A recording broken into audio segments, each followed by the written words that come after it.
Got a nail in the tire today, family. Don't mind me, I'm making a YouTube video. My man.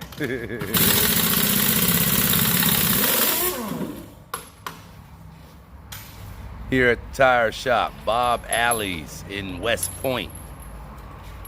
Yeah, I got a little nail in the tire. Not a little, but I got a nail in the tire, losing some air.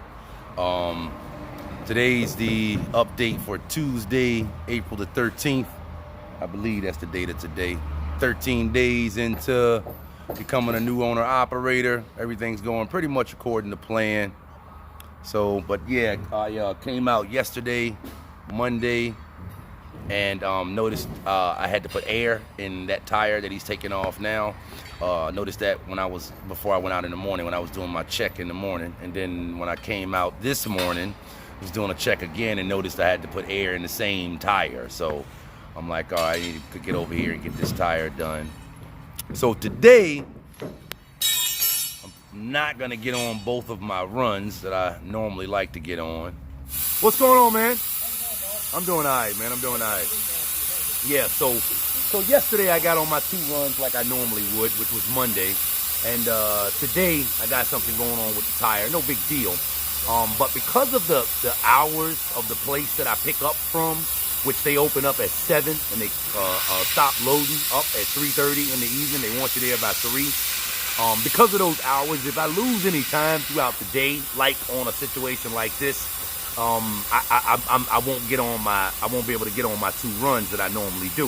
And that's mainly because of the hours of the place that I'm picking up from right now. So, like, I'm not working on the load board, just for anybody that's, is new to my content and hasn't been following along. I'm not working on the load board, and I'm not picking my own loads right now. I'm working with the runs that the individual, the broker, if you will, that I'm working with has given me, okay? So right now, the place that I'm going to, I've been going to this place, I think, for the last 3 weeks, okay? Pulling wood chips, if you're not following my content, but I've been going to this place for the last 3 weeks, and like I said, they open up at 7 and they close at 3, okay? So most of the places that I have been going to since I've been pulling these wood chips, the freight that I pull, most of the places that I go to, the hours are a little bit more forgiving than the place that I'm going to right now. So most of the places that I go to, like hypothetically, the last place that I was going to before I started going to this place, they used to start in the morning at 6 and they used to stop at 8. So if anything happened throughout the middle of the day, obviously it wouldn't set my whole day behind. I could still get on 2 runs, and because they stayed open so late, some days at that place I used to get on 3 runs. Plus that place was open on Saturday. This place that I go to now is not open on Saturday. So I gotta make it there. And again, I can't really have anything hold me up if I'm going to be able to get 2 runs out of this place that I'm going to right now. So actually what happened today, I realized when I came out this morning, my wife had to get started early. She actually had to wake up this morning at 2:15 and had to leave the house. She woke up at like 2:30, had to leave the house at 3:15 this morning. I woke up when she left, and I went to leave the house at about 4:15, which is the normal time that I leave to do the run that I'm doing right now. And just a little nugget for anyone looking to maybe become a local owner operator like I'm doing right now. Again, I'm not working off of the load board. I'm working with loads that I'm working with the loads the broker is giving me. So this part right here, like doing this run that I'm doing, I have to be up every morning. I have to get out of the house at 4:30. I can't sleep in. But I want to be clear that that's not just because I'm local and because of the type of work that I do. That's just because of the place that I'm picking up from. That's because of their hours. Again, the other places that I've been picking up from, their hours are a little bit more forgiving. So if I want to oversleep or if I want to take a nap throughout the daytime or something like that, I'm still going to get on my 2 runs. And if nothing happens in some of those places that I pick up from, I can actually get on 3 runs. But like I said, I can't do that with this place. So this morning I got out of the house at about 4:15, but I was extremely tired, man. I'll be honest with you, because it does wear on you every single day having to wake up at 4 o'clock every single day, never getting a chance to sleep in. No huge deal, but every now and then you like, I need some extra sleep, right? And this was one of those mornings where I needed some extra sleep, but I didn't get it.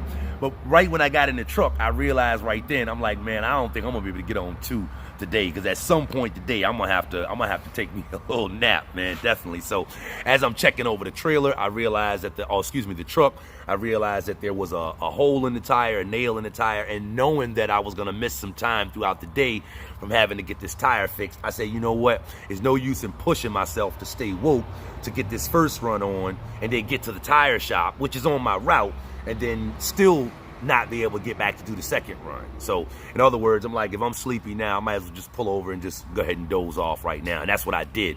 The place that I fuel up at in the morning is about 45 minutes away from my house. It also is on my route. And after I fueled up, I just pulled the truck over to the side in the lot and knocked out. And because I wasn't, not up against the clock at that point, it was just a matter of just making one today. I slept good. I slept good. I knocked out about 4 or 5 hours and slept really, really, really good. Woke up feeling like a new man. Seriously, man. That's well, if you're sleepy, pull the truck over. If you're tired, pull the truck over, right? Ain't no amount of money, because it ain't even about, with me, it ain't about, nobody's waiting on the free. If I continue to push myself like that in those circumstances, it's strictly just about the money. But there's no amount of money that's worth that, right? So when I'm extremely sleepy like that, I know my body, I pull the truck over, right? So that's what I did today. I dozed off, I went to sleep, took me a nice little nap, then woke up and went and got on my my other run. My one run. Now I'm back in West Point, dropping off the run and getting my tire fixed, and I'm about to go home for the day. But here's what I'm gonna do to remedy this situation, okay? Here's what I'm gonna do, because I have 2 trailers right now. You guys have been watching my videos know this. One is the one that I was renting already, which is actually the trailer that I have right now. You can see that. But I also just bought my own trailer as well.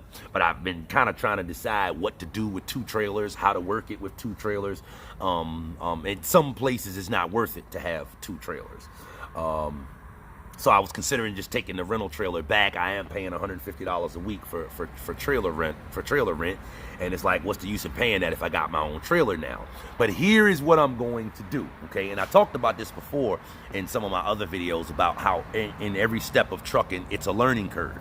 And then after you learn how things work, then you can manipulate the system a little bit. So I just started picking up chips from this place that I'm going to now. I just started picking up loads from this place, like I said, about 2 or 3, maybe 4 weeks ago, okay?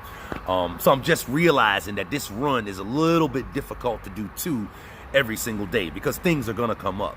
But because I got 2 trailers, what I do have the ability to do right now is, hypothetically, for instance, this evening, I could take this trailer that I have right now that I'm about to park in my yard. I could just take it back up there and drop it off, okay? And then bobtail back down here, and then back up under my other trailer. And then in the morning when I wake up, go down there where I go to, and then just take the time to load up both trailers, and then bring back one. And then it wouldn't matter what time I got back up there for the second run, because for the second load, because the trailer is already loaded. And that's the issue that I'm having right now, getting back in time for that second run, okay? If I can't get up there in time, if I lose too much time throughout the day and I get up there, I can't get loaded.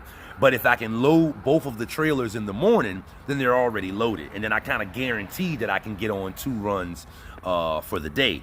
Also, I can also do this like on Friday, okay, when both trailers are loaded in the morning. When I come back to the place to pick up my second run, I can reload that trailer and then leave the one that's loaded on the side, bring back my second load on Friday, and then I can actually go back down there on Saturday morning, because the place that I drop off to here in West Point is open 24 hours a day. So when I go back down there Saturday morning, I can just leave the empty, swap out with the trailer that I loaded Friday evening, and bring an extra load down and load up an extra load for the week. That would actually allow me to do 11 loads for the week, without having to be confined to the hours that place opens and closes. So that is actually what I'm strongly considering doing. The only reason that I'm not fully prepared to go and drop this trailer off up there this evening is because they do have a fence. So I would want to park my trailer in the fence, but I need to get clear on what time they actually close the fence. So tomorrow I'm supposed to talk to the manager down there, and he's gonna let me know where I can park my trailer at in the fence, or whether I can park it outside the fence. We're gonna talk about that tomorrow. But it looks like I'm gonna be keeping my other trailer down there, and that way I can always have a trailer loaded. Again, this allows me at this place that I'm at right now to be able to ensure that I get on my 2 a day, like I like to be able to get on, and to possibly be able to get on 1 on Saturday. If I would have had 2 trailers with the other place that I was going to, where they used to start loading at 6 and stop at 8, then having 2 trailers would have guaranteed that I would have had time to do 3 every single day. The same exact thing. It would have been the same exact thing as with this place. So this is, you know, you guys that have been listening to my numbers, you know, I always base my numbers on running 2 runs a day. I get paid by the ton. When I bring back 25 tons, which is pretty much a full load, I'm at 80,000 pounds at that point. That 25 ton load at the per ton price that I get paid right now pays about $400. Different places that I go to, it's a different price per ton. And I always base my figures on that pretty much. But I said this before, becoming an owner allows me to be able to manipulate the system a little bit more. So now that I'm kind of figuring out how things work at this place that I'm going to right now, it's like, okay, how can I manipulate this? And manipulate is not a bad thing. It's basically just working things to your best interest, okay? And that's important because that learning curve exists at every level in trucking that I've done. Every job that I've switched on, that we've had the truck on, every different type of freight that I've hauled, every different type of trailer that I've pulled, every time there's a switch. For a while, it's a bit of clumsiness. You don't really know what you're doing, and then after a while, you kind of get comfortable, and then you understand enough about how it works to be able to manipulate the system. And to me, that's very important because, again, that happens at every step in the profession. That happens with getting your CDL. So many people give up on getting their CDL because they never make it through the learning curve. The same thing happens with getting a job. So many people go through the process of getting their CDL, but they don't make it through the learning curve of getting a job or getting with a company that they actually like. They give up before they can make it through that learning curve. And it's the same thing with getting your own truck, becoming an owner operator. Now, I do understand that in most of these situations, you have to be able to afford to make it through the learning curve. As an owner operator, you have to be able to afford to stay on the road and stay running until you understand how things work so that you can make them work in your best interest. And it's the same thing with getting your CDL and getting on with the company or getting a job with the company that is going to treat you right. You got to be able to afford to keep yourself afloat, pay your bills, do everything you need to be able to do personally while you're making it through that learning curve. But I think if there's anything I would want you to be able to get from what I'm sharing with you in this video is that, in my opinion, and this is coming from somebody that, you know, I'm not one that just loves trucking, that just gung-ho about trucking. I'm very realistic with my perspective as far as trucking. And I'll tell you from that perspective, from my perspective, that it is a learning curve. In other words, it does get better. At every stage, at every step that I've taken in my trucking journey over the last 5 years, it starts off clumsy, it starts off difficult, and then I start to understand what's going on, and then I start to manipulate the system. And again, by manipulate, I don't mean a bad thing. I actually mean just working the system in a way that works best for you. Who knows, 3 or 4 weeks from now, the guy that's brokering, that I'm pulling for right now, he may switch me to a different place to pick up from, and he probably will. And then it's going to be another clumsy process, not really understanding how it works, but sticking it out and doing it for a few weeks until I understand how to manipulate it again and get it to work in my favor. So again, if there's anything that I will want you guys watching this video to be able to get, is that it is a learning curve, and you do need to be prepared to stick it out through the learning curve. What learning curve am I talking about? I'm talking about at whatever stage in trucking you personally are at. Switching jobs, switching freight, switching destinations, different routes. It doesn't matter what it is. It's going to be a clumsy period. Just expect it. I guess that's kind of what I'm saying. Just expect it and be looking to learn, quote unquote, the tricks of the trade. I don't mean the tricks. I just mean the way to do stuff, right? Watch people when you go to different places. Watch how this one is doing it. Watch how this is happening. Watch how that's happening. And you'll figure out really, really quick, okay, there's a better way to be able to do what I'm trying to do. And then ask those questions. And next thing you know, you'll be saving time. You'll be saving money. And in trucking, whether you're a driver for someone else or whether you own your own truck, when you're figuring out how to save money and how to save time, you are actually figuring out how to save money, because it doesn't matter what your position is out here in this profession. Time is money. So they're working on my tire right now, man. That's pretty much it. I went a little bit over for this video, but I did want to share that with you guys, okay? I'm going to take this other trailer probably tomorrow after I talk to the manager at the place and he lets me know exactly what I need to do, where I can park the trailer. I need to grab me a kingpin lock for the trailer as well if I'm going to leave it up there, right? But after I talk to him, he's going to let me know how I can do it.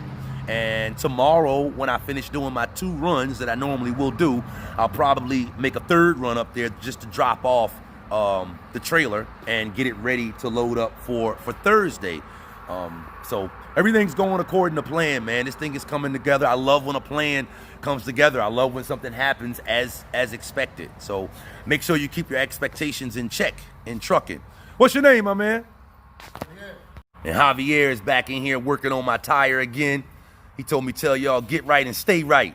And make sure y'all keep y'all rubber good, man. We at Bob Alley's Towing over here in West Point. Absolutely. There you go, man. So this is Maurice Bay, the Helpful Trucker. I'll see you guys in the next video. Make sure you subscribe if you liked it and click the like button as well.